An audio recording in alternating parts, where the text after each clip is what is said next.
Čau.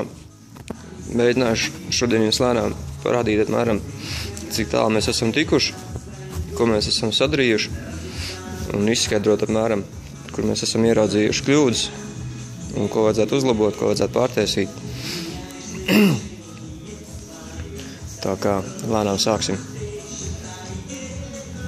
Apmēram.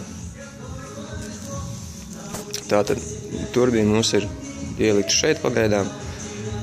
Mums ir maziņa tāda problēmiņa pirmām kārtām, kad mums ir jāpārtaisa tā kā, lai parāda tagad šī te ūdens, tas ir radiatoram atlūdes truba sanāk. Tas, ka viņa pārāk tuvu, iespējams, ka mēs viņu laidīsim cauri apakaļ pa to caurumu iekšā un ārā taisīsim šajā sienā caurumu kaut kur. Respektīvi tā, lai viņi nav pie turbīnas klātī nekarst augšā. Tālāk, kas mums šeit vēl ir? Respektīvi, ar ko es sāku? Sāksim ar ūdens padevi uz turbīnu. Mēs uztaisījām, tātad šeit ir aizejošā ūdens truba uz salonu. Viņa iznāk ārā no bloka. Un ielikām trojņiku iekšā, un viņa aiziet iekšā uz salonu. Trojņiks ir šeit un aiziet projām uz turbīnu. Viss ir mazliet saspiests, tā šausmīgi šaurs, bet tā. Tad viena maziņa problēmiņa ir šeit ar eļas padevi uz turbīni. Kā jūs varat redzēt, viņi ir šausmīgi tuvu klātī pie filtra. Trojņikas jau izskrūvēja maksimāli līdz galam ārā, vairāk tālāk man nav kur. Kā bersties viņš neberžās, viņš normāli cieši stāv samērā. Cerēsim, ka viss būs labi.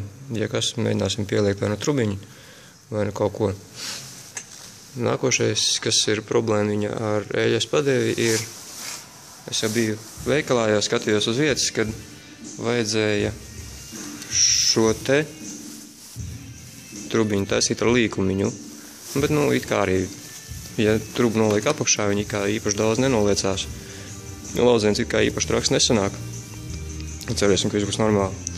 Iesākumā. Tātad pati turbīna. Mums šeit ir ļoti maz vietas kamerā, atmiņa. Tāpēc, kad te ir aizņemts visādām citām lietiņām. Pati turbīna tika pārkrāmēta, es nezinu, reizes 10 apmēram, lai īsti atrastu vietu, kur viņi laist augšā un kur lejā. Tāpēc, kad iesākumā bija doma laist viņu taisnu lejā, kas ir izējušā daļa uz interkūleri. Bet tad secinājām to, ka it kā vieta atļauj, viss ir, bet sanāk vājprātā tuvu viss kolektoram, karstamam. Tā kā finālā nonācām pie risinājuma, ka mēs viņu laidīsim tomēr uz augšu ārā. Un it kā vieta atļauj, arī svečodiem ir brīvas vietas, vairāk vai mazāk vienkārši viss ir jānostiprinā. Un vajadzēja būt normāli. Tātad nākošā problēmiņa mums ir ar interkūlera trubu un radiatoru trubu saistībā. Vienkārši, kad es kombinēju visus radiatorus, man nebija trubas. Vienkārši nepaspēju visu pielāgot, salāgot. Un sanāca maziņš kasjaks tāds, kad interkūlera truba ir šausmīgi piespiesti tuvu klātī radiatoru kronšteinam. Bet, to mēs arī visu pārtaisīsim drusciņu vēlāk, tāpēc, kad vieta atļauj tur visu to izdarīt. Tā kā tur mēs vēl piestrādāsim pie tā. Nākošā pakal lietiņa ir tāda, it kā ne problēma, bet vienkārši tāds maziņš akal jātais bija liekas darbiņš. Ar to, kad interkūleram izēja otrā galā ir uz iekšpusi sanāk. Es pat nezinu, kā to jau visu parādīt. Šitā te apmēram. Un vienkārši bija jātais šausmīgais līkums. Apakšā zem radiatoru bija jāiet, lai tikt apakaļ augšā ar visu to trubu. Mēģināsim no šajienes parādīt kaut kā. Un šitā te pārējiem mums bija jātaisa, lai arī vēl drusciņi jāpiestrādā, jānoslīpē, lai viss būtu skaisti un smuki. Tad ir nākošā lietiņa tāda kā, kur mums viņa ir? Eļas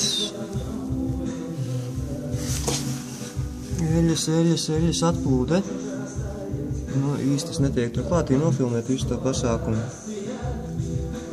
Apmēram tur ir štucerīts iekšā. karterī, kurš arī būs jāpārtais. Jo alumīnijā gluži vītni iegriezt nav īpaši viegli. Ņemsim nostī karteri vēl, mēģināsim pārtaisīt. Tāds mums ir apmēram sanākuši pārējais no resnāka radiatoru trubas uz oriģinālām, uz stievām. Iekšā ir metāla pārējais, it kā turēt vajadzētu.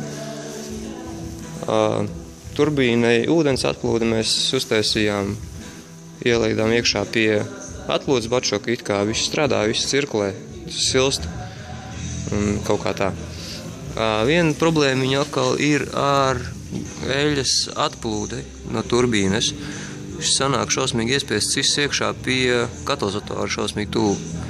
Tā kā arī būs jārisinā jautājums, lai trubas nenodeg, lai neizkūst. Kaut kā tā apmēram. Šito mēs esam vairāk vai mazāk uztaisījuši īsāku. Vienkārši, lai uztaisītu viņu rasnāku, sagriezījām maziņās stremelītēs un mazliet viņu sametinājām caurumiņas cietī. Tur viss nokrāsosim, viss būs skaisti. Kapacitāte iet, it kā viss ir kārtībā. Tā kā apmēram tā. Jādomā vēl ar lietiņas, kā likt iekšā turbīnai spiedienu regulātoru kaut kur. Liekā spiedienu nomešanas vārsts vēl jāliek iekšā, ir kaut kur jāizdomā kādā trubā. Lambda zonde vēl jāizdomā ir, ko īsti darīt ar viņu. Tāpēc, kad lambda zonde arī mums ir uz 3 vadiem, un es pagaidām vēl īsti neesmu izpratis, kā viņu visu sakombinēt kopā, lai kompis normāli iet mašīnai. Tas mums ir izpūtējis apmēram šitādā pozīcijā, stāv iekšā kā brīvi, viss nekur klātī neskarās. Un vidējā daļa mums vēl jātais izpūtējumi ir. Tas it kā būtu pa motorlīniju. Vairāk vai mazāk viss it kā ir brīvi. Jāuztais vēl ir, riņķī ir karstuma izolācija. Vienīgais, kas man neapmierināja šausmīgi, ir šupam pozīcija. Bet, ja paskatās uz oriģinālo kolektoru, tad oriģinālam kolektoram šups bija pieskrāvēts vispār uz ciešo klātī. Tā kā par to es īpaši no vienas puses pat nesatraucos. No šitās puses arī īpaši neredz tās trūves nevienas. Bet, vēl ir jādomā, jāskatās, tagad tas jau būs, kad jau tuvāk nāks pie braukšanas, ko darīt ar difuzoru ventilatoram. It kā gaisniņš caur roju, nekā maz neprasītos viņu. Tā kā tā mēs lēnā garā strādājam.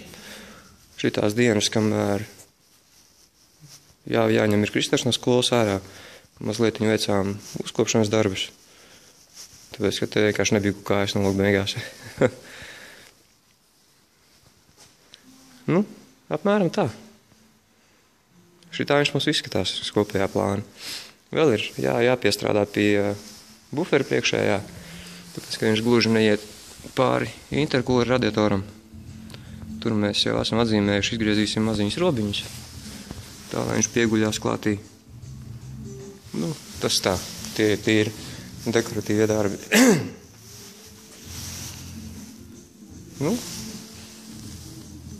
Tā kā tā.